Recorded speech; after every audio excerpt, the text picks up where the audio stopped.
مسلک رضا حق کی ہے صدا، حشر تلک جاری رہے فیض رضا۔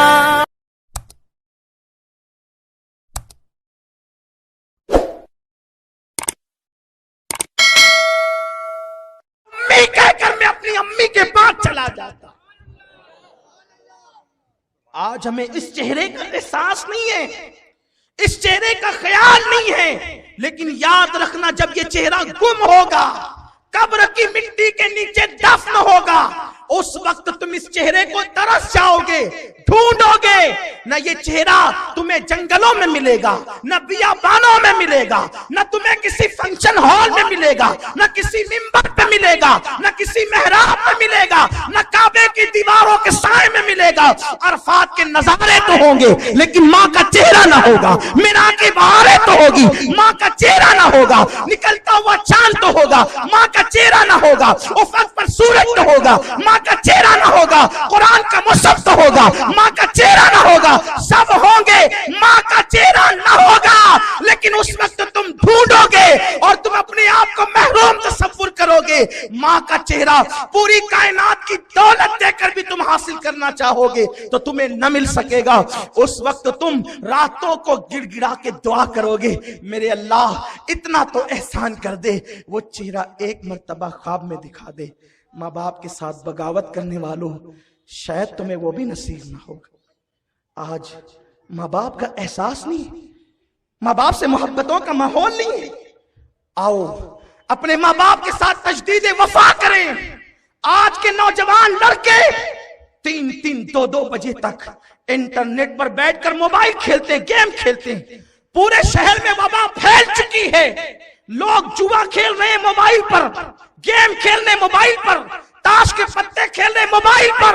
نادان وہ 3 گھنٹہ وہاں بیٹھ کر کیوں تو ذلیل کام کر رہا ہے، کیوں تو حرام کام کر رہا ہے؟ اگر وقت ہے جا اٹھ، اپنی ماں کے پیر دبا، خدا کی عزت کی قسم اگر تیری ماں کے دل سے دعا نکل گئی، اللہ تجھے ولی بنا دے، تجھے قطب بنا دے، تجھے ابدال بنا دے۔ تمہیں پتا ہے ماں کی دعا انسان کو ولی بنا دیتی ہے۔ یہ خواجہ باقی باللہ، یہ باقی باللہ کون ہے؟ خواجہ باقی باللہ سلسلے نقشبندیہ کے بزرگوں میں سے ایک پائے کے بزرگ ہیں۔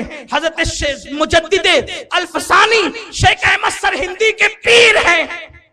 ابتدا میں عبادت کی طرف زیادہ توجہ اور لگاؤ نہ تھا، باقی باللہ توجہ نہیں تھی زیادہ، لیکن سوچتے تھے کہ عمل کم کروں اور ولی بن جاؤں، تڑپ تھی ولی بن جاؤں ولی، لیکن ولی جیسا عمل کرنے کا ابتدائی دنوں کے اندر شوق نہ تھا۔ ماں نے کہا بیٹا بے چین کیوں ہوتا ہے؟ عرض کی امی ولی بننا چاہتا ہوں لیکن اتنے مجاہدات نہیں کر سکتا۔ ہاتھ اٹھ گئے، میرے اللہ میرے بیٹے کو ولی بنا دے۔ اللہ نے خواجہ باقی باللہ کو صرف 2 جملوں کی برکت سے ولایت عطا فرما۔ آپ اپنے ماں باپ کو چھوڑ کر پیروں کے پاس جاتے ہیں، علماء کے پاس جاتے ہیں، اماموں کے پاس جاتے ہیں۔ پیروں کی عظمت اپنی جگہ ہے، انکار نہیں کرتا، لیکن لوگ ہاتھ چومنے کے لیے یوں دھکم دھکی کرتے ہیں۔ ہاتھ چوم سکتے ہیں، جائز ہے۔ ابو داؤد شریف کی حدیث ہے کہ صحابہ نے حضور کے ہاتھ بھی چومے، پیر بھی چومے، لیکن بلکہ کسی نے حضرت امام حسن بصری کے ہاتھ چومے، اس کی برکت سے اللہ نے اس کو جنت عطا کر دی، بخش دیا۔ انکار نہیں ہے، میرا مسلک ہی ادب کا مسلک ہے، ہم سب کے ادب کرتے ہیں۔ پیروں کے ہاتھ چومو، علماء کے چومو، سادات کے چومو، برکتیں ملے گی، لیکن پہلے اپنے ماں باپ کے چومو، اپنے ماں باپ کے چومو۔ سیٹھ صاحب اعلان کر رہے ہیں فلاں مسجد کے اندر میری طرف سے 5 لاکھ روپے، 50,000 روپے، 10,000 روپے، اور اس کی ماں گھر میں پریشان ہے، پیسوں کے لیے میرا بیٹا دوا کے لیے پیسے دے گا تو میں جا کر علاج کراؤں۔ کیوں؟ کیونکہ وہاں اعلان ہو رہا ہے نا، اور یہاں کوئی اعلان تو نہیں ہونا ہے۔ تو خواجہ باقی باللہ کو ولایت ماں کی دعا سے ملی، ماں کی دعا سے۔ اور 3 گھنٹہ کھیل کود میں جو بیٹھے ہو، جاؤ ماں کے پیر دباؤ۔ جب ماں دعا کرتی ہے تو ماں کی دعا اللہ کبھی رد نہیں کرتا، بلکہ یہاں تک صوفیہ فرماتے ہیں کہ جب ماں ہاتھ اٹھاتی ہے تو اللہ کا عرش ہلنے لگتا ہے. اللہ کہتا ہے اے عرش ہل جا. کیوں تو نہیں رکتا؟ عرش رک جا، تو ہل رہا ہے، رک جا. عرش کہتا ہے آج کیسے رکوں؟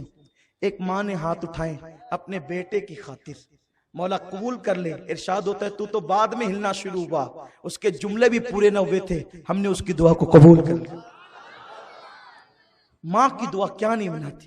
یہ حضرت مخدوم ماہیمی رحمت اللہ علیہ، کتنے بڑے بزرگ ہیں حضرت مخدوم ماہیمی. میں اپنی گفتگو سمیٹ رہا ہوں، لیکن آج میں یہ چاہتا ہوں، میں تقریر کر کے صرف جانا نہیں چاہتا. آج ایک ماں کا چہلم ہے، آج میں ہر ماں کی آبرو کا تحفظ چاہتا ہوں.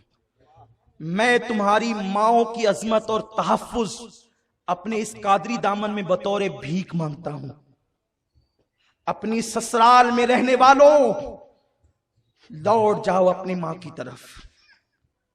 الگ الگ مکانات بنانے والوں لوٹ جاؤ اپنی ماں کی طرف. ماں کو ذلیل و رسوا کر کے گھر سے نکالنے والوں لوٹ جاؤ اپنی ماں کی طرف. ماں کو بستر مرگ پر سسکیاں لے کر کے چھوڑنے والوں لوٹ جاؤ اپنی ماں کی طرف.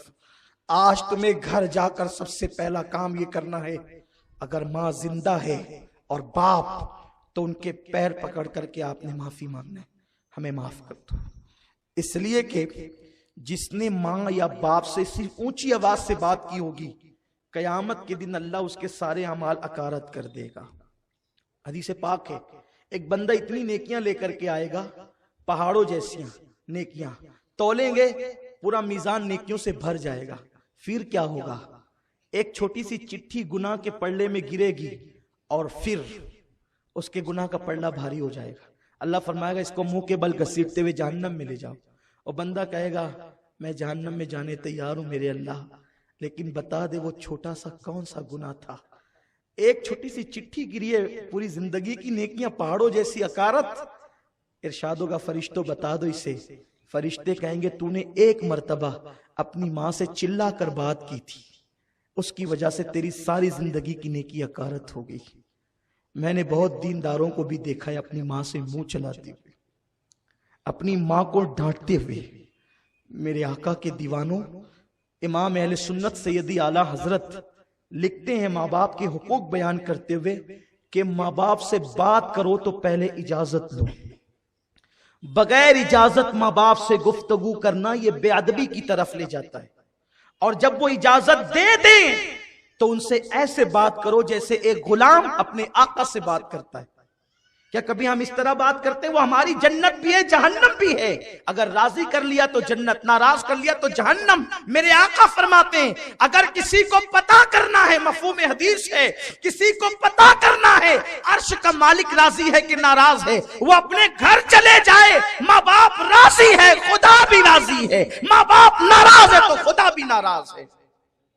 اپنے سجدوں پہ غرور کرنے والوں، خدا راضی اور ناراض ماں باپ کی رضا اور ناراضگی پر ہے. یہاں تو حال یہ ہم سب چھوڑ کر، ماں باپ کی خدمت چھوڑ کر، سب کچھ چھوڑ کر کہاں پڑے ہوئے؟ آؤ عہد وفا کریں. آج کے بعد مالیگاؤں کی کوئی بھی ماں نہ روئے گی اولاد کے لیے. اتنا خوش کر دو انہیں اگر اللہ کو راضی کرنا ہے تو. کیا نہیں ملتا جو ماں باپ کو اس حالت میں قبر میں رکھے کہ اس کے ماں باپ راضی ہیں. کبھی زندگی میں اسے کوئی مصیبت نہیں آئے گی، کوئی تکلیف نہیں آئے گی، کبھی وہ تنگ دست نہ ہوگا، کبھی وہ رسوا نہ ہوگا، کبھی وہ ذلیل نہ ہوگا. بلکہ میں تو ہر اس انسان سے بچنے کی کوشش کرتا ہوں. میرے پاس بہت لوگ آتے ہیں، میں کبھی غریبی نہیں دیکھتا دوستی کرتے وقت، امیری نہیں دیکھتا، کالا گورا نہیں دیکھتا، سیاہ سفید نہیں دیکھتا، نہ کوئی سلسلہ دیکھتا ہوں، نہ کوئی برادری دیکھتا ہوں. لیکن جب کوئی مجھ سے دوستی کرنے کے لیے آتا ہے تو میں تحقیق ضرور کر لیتا ہوں اتنا کہ اس کا رویہ اس کے ماں باپ کے ساتھ کیا ہے. اگر وہ ماں باپ کا وفادار ہوتا ہے تو میں آنکھ بند کر کے ہاتھ ملا لیتا ہوں، کیونکہ مجھے یقین ہے جو اپنے ماں باپ کا وفادار ہے وہ کبھی کسی سے غداری نہیں کرے گا. اور کتنی بڑی داڑھی لے کر کے آئے، کتنا بھی نیک بن کر کے آئے، اگر ماں باپ کے ساتھ اس کا رویہ ٹھیک نہیں ہوتا ہے تو میں اس سے بہت بچتا ہوں. اس لیے کہ میرے استاد نے مجھے یہ تعلیم دی تھی. ایک بہت بڑے بزرگ میرے استاد، انہوں نے مجھ سے کہا تھا بیٹے جو ماں باپ کا غدار اس سے کبھی دوستی نہ کرنا، اس لیے کہ جو ماں باپ کا نہ ہوا وفادار وہ کبھی کسی کا وفادار نہیں ہو سکتا۔ تو یہ سب جو ہو رہا ہے یہ اپنے کرتوت کا نتیجہ۔ اپنے ماں باپ کو خوش کرو، راضی کرو، انہیں کھلاؤ۔ کبھی قربان بڑی پیاری حدیث یاد آئی، میرے آقا فرماتے ہیں کہ جو اپنی ماں کی پیشانی چومے گویا وہ جنت کے چوکھٹ کو چوم لیتا ہے، اور جو اپنی ماں کی پیشانی چومے، صرف پیشانی چومے، اللہ تبارک و تعالی اسے 1000 جنتیں نصیب فرمائے گا۔ ماں کی پیشانی چومنے پہ یہ ثواب ہے۔ ماں کی پیشانی چومے، اللہ کی رحمتیں اس کا طواف کرتی ہے، یہ ماں کی پیشانی چومنے کی برکتیں ہیں۔ تو عرض یہ کر رہا تھا حضرت مخدوم ماہیمی رحمت اللہ علیہ، آپ کو شوق تھا عالم بننے کا، ماں کی دعا سے کیا نہیں، عالم بننے کا شوق، بچپنا تھا، بچپنا ماں نے بڑی اچھی تربیت کی تھی، امی سے کہا ماں میں عالم بننا چاہتا ہوں، ماں میں مولانا بننا چاہتا ہوں۔ اس دور میں علماء کی بڑی قدر تھی، بہت لوگ قدر کرتے تھے علماء کی، عالم بننا ہے۔ ماں نے کہا بیٹا آج کے دور کی طرح وہاں گلی گلی مدرسے تو نہیں تھے، تو عالم بننے کے لیے کوئی سمرقند جاتا، کوئی بخارا جاتا، وہ بمبئی کی چھوٹی سی بستی میں وہ رہتے تھے۔ والد کا وصال ہو چکا تھا، ابا کا انتقال ہو چکا تھا، ماں کے لیے، بیوہ ماں کے لیے وہی سب کچھ تھے۔ ماں نے کہا بیٹا، اور مائیں تو اپنی اولاد کو اجازت دیتی ہیں، میں تجھے کیسے اجازت دوں، میرا کوئی نہیں ہے تیرے سوا، تجھی کو دیکھ دیکھ کر تو بیوگی کے زخم کو میں ٹھنڈا کرنے کی کوشش کرتی ہوں، بیٹے تجھے نہیں جانا، اور دعا کرتی ہوں اللہ تجھے عالم بنا دے گا، جا۔ ماں سے کہا ماں اگر یہ تیری خوشی ہے کہ میں جاہل رہوں تو ٹھیک ہے، میں جاہل رہوں گا، لیکن تجھے چھوڑ کر سمرقند بخارا نہ جاؤں گا۔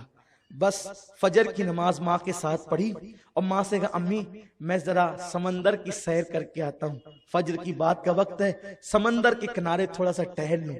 چھوٹے سے ہیں، جیسے ہی چلے دیکھا پتھر پہ خوبصورت انسان ہے، سلام کیا، سلام کرنے کے بعد اس بزرگ نے کہا اے علی، ان کا نام علی تھا، علی بتا تو یہاں کیوں ہے؟ انہوں نے کہا میری ماں سے میں اجازت لے کے چند قدم یہاں چلنے آیا ہوں۔ کہا بزرگ آپ کون ہیں جو آپ میرا نام جانتے ہیں؟ علی آپ کون ہیں؟ تو اس وقت اس بزرگ نے کہا میں خضر ہوں، اور اللہ نے اب میری یہ ڈیوٹی لگائی ہے کہ میں روزانہ تجھے یہاں پڑھانے آیا کروں اور میں تجھے عالم بناؤں۔ ماں کی نافرمانی کرتا تو سمرقند اور بخارا کے علماء کے برتن دھونے پڑتے، تو نے ماں کی فرما برداری کی اور تو گھر رک گیا، تو تیرے لیے اللہ نے مجھے بھیجا تاکہ میں تجھے علم سکھاؤں، پڑھاؤں گا، لیکن ایک وعدہ کر، کسی کو نہیں بتانا کہ میں تجھے پڑھاتا ہوں، کسی کو نہیں۔ کہا ٹھیک ہے، کسی کو نہیں بتاؤں گا کہ آپ مجھے پڑھاتے ہیں۔ بہت خوش ہو گئے، پڑھنے لگے، روزانہ اب جانے لگے، پڑھنے لگے۔ ایک دن ماں نے کہا علی بیٹے تو اتنی دیر تک کے جاتا ہے پھر واپس آتا ہے، کرتا کیا ہے تو؟ سوچنے لگے خضر نے تو مجھ سے وعدہ لیا تھا کسی کو بتانا نہیں، اگر بتاؤ گے تو دوسرے دن سے میں تمہیں پڑھانے نہیں آؤں گا۔ تو سوچا اگر بتاتا ہوں تو خضر کل سے نہیں آئیں گے، میں ادھورا عالم ہو جاؤں گا، اور اگر نہ بتاؤں گا ماں کا دل دکھتا ہے۔ ایک طرف خضر کی تعلیم ہے، ایک طرف ماں کا دل ہے، دل توڑوں یا خضر کو چھوڑوں؟ کہا خضر ہیں، خضر چھوٹ جائے چلے گا، ماں کا دامن نہیں چھوٹنا چاہیے، ماں کا دل نہیں ٹوٹنا چاہیے۔ اور ماں کو کہہ دیا امی میں جو جاتا تھا نا سمندر کے کنارے تو وہ مجھے خضر پڑھانے آتے تھے، اور انہوں نے کہا تھا کسی کو بتائے گا تو میں پڑھانے نہیں آؤں گا۔ اب لپٹ کرو لگے امی وہ تو نہیں آئیں گے، امی وہ تو نہیں۔ کہا بیٹا کوئی بات نہیں، اللہ کریم ہے، وہ تجھے عالم بنا دے گا۔ اور یہ کہا تسلیہ دی۔ دوسرے دن گئے تو خضر نہیں آئے، اب آ کر کے